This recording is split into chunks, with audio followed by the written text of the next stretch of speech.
Di belakang saya ini merupakan kapal Tunu Pratamajaya. Ini bukan merupakan kapal yang beberapa hari lalu tenggelam dan karam di perairan Selat Bali, tapi ini merupakan kapal yang kurang lebih sama ukurannya, desain kapalnya, dan lain sebagainya. Ini merupakan kapal yang sama karena ini juga merupakan kapal Tunu Pratamajaya. Saya akan mencoba membawa Anda masuk untuk melihat seperti apa situasi atau gambarannya di dalam.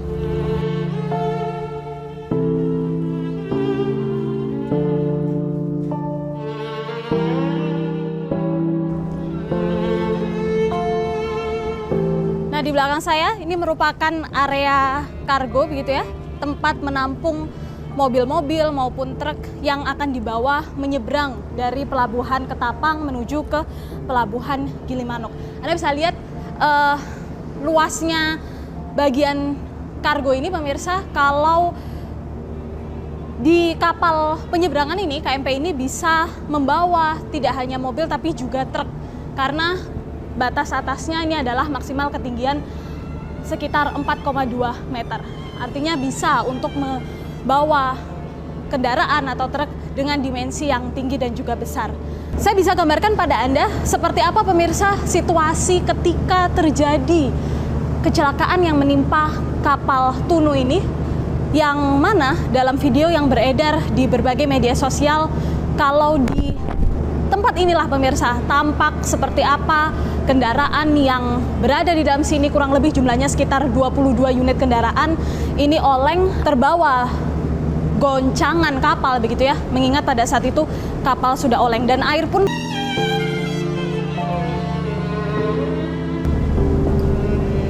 Ini merupakan bagian geladak pemirsa, tempat para penumpang beristirahat di sini. Ini bisa dilihat merupakan bagian dalam ruangan tempat para penumpang dapat duduk di dalam sini. Anda bisa bayangkan pemirsa seperti apa kondisi pada malam hari itu ketika di sini penuh oleh orang dan kemudian air ini masuk melalui jendela-jendela dan juga pintu. Karena kalau tadi kita sempat berbincang dengan salah satu korban selamat, ia sampai terhempas oleh air padahal ia berada di dalam ruangan seperti ini, di dalam ruangan penumpang. Sementara di sini bisa kita lihat ini merupakan lemari tempat penyimpanan life jacket. Namun sayangnya kalau tadi disampaikan oleh salah satu korban begitu ya, tidak sempat penumpang yang ada di sini, para korban tidak sempat mengambil life jacket karena begitu cepatnya kapal ini tenggelam. Juga masih sama di ruang istirahat. Namun di sini seperti ada bilik-bilik begitu tempat penumpang bisa beristirahat, tidur mungkin atau berbaring di dalam sini.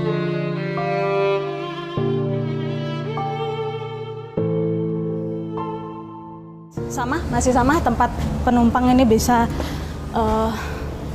beristirahat di dalam sini, dan ini terlihat banyak ya jendela yang ada di sini. Artinya kalau air ini berhasil masuk ke dalam ruangan, Anda bisa bayangkan seperti apa tingginya air, kemudian dahsyatnya air yang masuk. Tidak lupa juga di sini ada life jacket atau pelampung baik untuk orang dewasa atau anak-anak.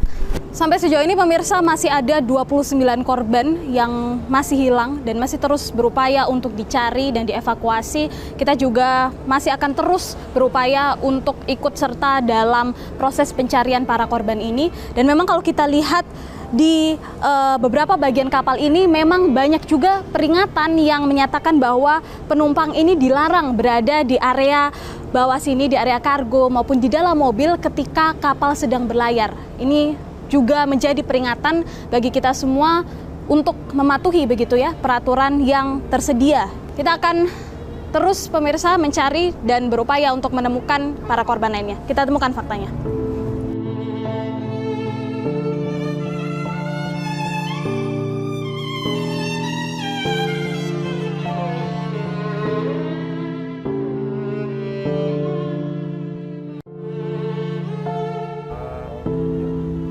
Ya pemirsa, hari ini saya sudah janjian dengan Pak Imron. Pak Imron ini merupakan salah satu korban selamat dari kapal Tunu Pratamajaya yang kemarin beberapa hari lalu ini karam.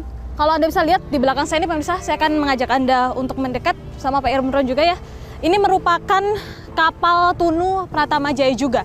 Memang ini bukan merupakan kapal yang kemarin tenggelam dan sampai saat ini hilang, masih belum ditemukan. Tapi kurang lebih ini merupakan kapal yang sama, karena ini juga sama-sama merupakan kapal Tunu Pratama Jaya. Dan kurang lebih kalau saya bisa gambarkan, seperti inilah gambaran kapal yang pada saat itu tenggelam di perairan atau Selat Bali. Betul ya Pak, seperti ini kira-kira gambarannya Pak Imron? Ya, seperti ini. Seperti inilah ya, kurang lebih. Oke, baik Pak Imron, mungkin kalau bisa kita mendengar cerita langsung dari Bapak pada saat itu seperti apa? Detik-detik awal kapal Tunu mau tenggelam itu Mbak ya, memang terasa sih goyangannya itu keras. Cuman dari goyangan ke kiri ke kanannya itu nggak seimbang, lebih berat ke kanan. Boleh kita sambil mendekat kali ya? Pada saat itu Pak Imron berada di mana? Di kayak ini mungkin depan ini ya. Saya posisinya di sana, yang di belakang sana. Saya kira kan cuman goyangan biasa kan, di tengah biasa goyang kan biasa. Cuman itu waktu kru itu balik lagi ke depan, dia kayak terburu-buru mungkin mau nginformasi para penumpang untuk pakai rompi pelampung. Itu dia belum sempat, kapal udah kemasukan air, dan di saat itulah saya itu terdorong air dari bawah ke atas. Jadi belum sempat saya itu pakai rompi apa itu Mbak, detik-detiknya itu tahu-taunya sudah ada di permukaan air laut saya itu jadi sempat sadar itu, loh itu kapal tadi kok tenggelam gitu. Cuman dari bawahnya ini ya yang nampak ini. Bawahnya. Bagian bawahnya saja yang nampak pada saat itu di laut. Bagian ininya, bawahnya aja. Iya. Pada saat itu yang Pak Imron ingat, air masuk dari mana Pak? Dari sebelah kanan pokoknya. Kalau saya hadapnya kan pokoknya di sebelah kanan, nggak tahu itu arah dari barat ke timur, saya nggak tahu. Pokoknya dari kanan lah. Bisa ditunjukkan mungkin pada saat itu kan Pak Imron posisinya ada di bagian atas itu ya Pak? Berarti dari boleh yang kita sana. sambil berjalan ke depan Pak? Oke. Pada saat itu posisi Pak Imron ada di bagian atas itu ya, di geladak ya? Iya, di bagian geladak atas sana. Geladak atas. Di kursi tengah-tengah saya itu. Oh berarti di dalam kapal? Di dalam. Enggak di pinggir sini ya? Enggak di luar? Enggak. Oke, nah air itu seberapa pada saat itu Pak? Yang Pak Imron lihat? Besar sekali ya, kayak banjir baru datang tuh udah menghantam saya itu. 3 menit pun nggak ada, sekali masuk itu air langsung naik. Nah, pada saat sebelum terjadi sebelum air masuk, pada saat itu situasi kapal seperti apa sih Pak? Apakah oleng atau apa yang Bapak awalnya rasakan sih enggak saat sih, awalnya enggak tuh. Cuman waktu kayak udah di tengah kayaknya ya, di tengah antara Ketapang sama Gilimanuk itu goyangannya kenceng sekali, nggak seperti biasa goyangan di tengah kayak tadi lah istilahnya. Saya balik lagi ini tadi nggak seperti itu. Oke, kalau untuk kondisinya pada saat itu cuaca seperti apa Pak memang? Cuaca cerah, cerah. Artinya tidak ada badai ya? Nggak ada. Nah, tidak. Pada saat kejadian ini kan kalau yang kita dengar beberapa menyatakan kalau ada kebocoran mesin. Nah, Bapak tahu nggak pada saat itu seperti apa kondisinya? Kalau masalah kebocoran mesin saya kurang tahu. Tahu-taunya itu air masuk dan lampu-lampu itu padam. Padam itu udah saya sadarnya itu udah di permukaan air lagi udah Mbak. Gitu. Tidak ada mungkin yang Pak Imron dengar atau tahu ada ledakan kah atau ada api kah muncul dari dalam kapal atau seperti kalau apa? Kalau api enggak ada Mbak, cuman suara brak. Mungkin salah satu truk atau muatan kendaraan yang di geladak itu bertumpukan mungkin ya. Habis itu udah air udah langsung masuk tuh udah. Gitu. Baru dengar suara itu kaget saya itu langsung penumpang berhamburan itu udah. Air masuk. Panik lah istilahnya gitu. Ada yang teriak-teriak, ayo keluar gitu juga. Cuman kan saya nggak begitu nggak begitu dengar karena ada suara kayak cerobongnya itu, jadi sempat ayo keluar gitu. Nah, saya nengok orang udah berhamburan lah istilahnya gitu, berhamburan panik. Ada yang katanya ada yang sempat lompat juga dari kapal, Pak? Kalau masalah itu saya kurang tahu ya, karena saya sendiri kan sadarnya itu ingatnya ada air masuk dari bawah itu naik ke atas menghantam badan saya itu aja. Terus taunya sadarnya itu saya itu udah di permukaan air laut. Pada saat itu ketika sudah berada di luar di permukaan air, apa yang terjadi di situ? Saya dengar teriakan-teriakan korban-korban itu ya. Ada yang manggil temen-temennya, juga ada yang tolong-tolong, ada yang manggil yang mungkin istrinya ya, mungkin istrinya juga. Itu yang saya dengar itu. Seperti apa pada saat itu Pak Imron kan berhasil terhempas ya keluar dari kapal. Setelah sadar ya, berada di atas mungkin pelampung kah atau kemudian enggak seperti apa kondisi Bapak saat itu? Ada pelampung ya, saya cuma pakai jaket sama kaos itu karena nggak nyampe mungkin di bawah arus juga kan, dan saya juga pakai sepatu, akhirnya sepatu saya lepas, saya kejar lagi, berenang lagi, kurang lebih semungkinan ya 1 jam kurang mungkin ya kayaknya itu. Ya mungkin kurang lebihnya setengah jaman lah pokoknya itu seingat saya. Akhirnya kena lah rompi pelampung itu, dan agak kesulitan juga pakai di air ya, soalnya dia udah ngambang kan, kita mau pakai itu agak kesulitan ya. Akhirnya alhamdulillah terpasang juga. Akhirnya berhasil memasang. Apa yang Bapak lakukan? Yang saya lakukan itu mengapung ya, diem mengapung dan ya berdoa lah, berdoa segera cepat ada pertolongan lah, saya pikir gitu.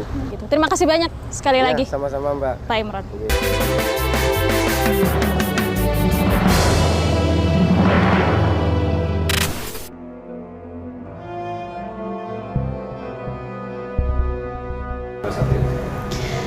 Bersama kami saat ini sudah ada Deputi Operasi SAR dan Kesiapsiagaan Basarnas, Bapak Laksana Muda TNI, Pak Ribut Eko Suyatno. Selamat malam, Pak. Selamat malam, Mbak. Tim ini telah menemukan titik lokasi yang diduga ini merupakan bangkai kapal, dan juga yang kedua tadi disampaikan juga akan menerjunkan tim penyelam. Terkait dengan 2 hal ini seperti apa penjelasannya, Pak? Dari last known position atau lokasi kejadian kecelakaan kapal seperti di sini, ini yang awalnya, kemudian side sense sonar bisa mendeteksi pergeseran diduga ya kapal korban tenggelam. Ini bergeser kurang lebih 0,8 nautical meter atau sekitar 800 meter lah time. Ya, arus antara 0,2, 0,4, 0,3 ini muter. Bisa dilihat di sini. Jadi hal ini menjadi referensi kita dalam meyakinkan bahwa ini adalah fix datum. Mengingat Pak, ini sudah ada penambahan begitu ya, tim penyelam, juga sudah mulai ditemukan beberapa hasil atau beberapa analisa yang cukup signifikan begitu ya. Kira-kira berapa lama nantinya operasi evakuasi ini akan diberlakukan begitu ya? Kalau kita belum bisa memprediksi dengan kecepatan karena kita bergantung dengan kondisi cuaca alam. Kita tidak bisa melawan situasi cuaca alam. Karena ini beda. Surface darat dan subsurface itu beda.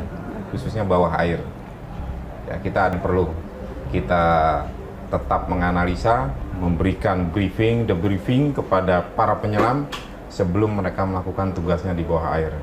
Sehingga gambaran dari ROV ini bisa diketahui oleh para diver, sehingga mereka mengerti tugas yang harus dilakukan manakala di bawah, sehingga mereka pun tidak terperangkap di bawah. Ini kan SAR berhubungan dengan korban ya khususnya ya. Kita tahu kalau dalam manifest ini ada beberapa nama korban yang tidak tercatat di dalam manifest. Seperti apa temuan dari SAR sampai sejauh ini? Apakah sudah ada lagi penambahan korban yang tercatat di manifest, dan mungkin orang-orang yang sebelumnya tidak tercatat di manifest ini apakah kemudian nantinya juga akan diperbarui data-data ini supaya tim SAR ini memperluas kembali korban-korban yang akan menjadi target begitu ya? Kalau tim SAR khususnya SMC dan jajaran tidak memperluas jumlah korban. Kami mencari menolong korban yang ada. Namun patokan kami adalah manifest. Kita akan mencari dalam kondisi di bawah air, yang ada pasti kita bawa ke atas, kita evakuasi. Tidak hanya yang ada di dalam manifest, tapi kapasitas itu tidak pada SMC. Kami ada dan tidak ada, wajib tugasnya kami mengevakuasi, mencari, menolong. Itu Mbak. Dan masyarakat, kami tetap akan berupaya, berkomitmen mencari, menolong, dan mengevakuasi korban yang ada. Dan untuk itu kami butuh support moral dan doanya dari seluruh masyarakat. Mudah-mudahan apa yang kita lakukan Tuhan meridhoi. Demikian, terima kasih.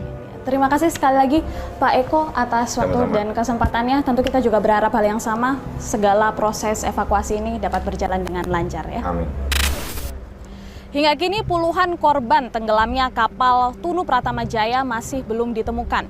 Pihak tim gabungan terus berupaya melakukan penyisiran di Selat Bali untuk mencari para korban hilang, mulai dari menambah jumlah armada hingga menerjunkan tim penyelam. Sementara itu penyebab pasti dari tenggelamnya kapal Tunu Pratama Jaya masih belum dapat dipastikan. Hingga kini pihak tim gabungan masih terus berfokus pada evakuasi dan juga pencarian para korban hilang. Fakta yang kami temukan di lapangan, terdapat beberapa korban yang identitasnya tidak tercantum dalam manifest kapal karena mereka menggunakan travel. Sementara itu juga proses tenggelamnya kapal ini terjadi begitu cepat sehingga beberapa korban tidak dapat melakukan penyelamatan diri. Semoga peristiwa ini menjadi pengingat dan pembelajaran bagi kita semua, serta seluruh korban yang masih hilang dapat segera ditemukan. Saksikan terus Fakta setiap hari Senin pukul 20.00 waktu Indonesia Barat hanya di TV One.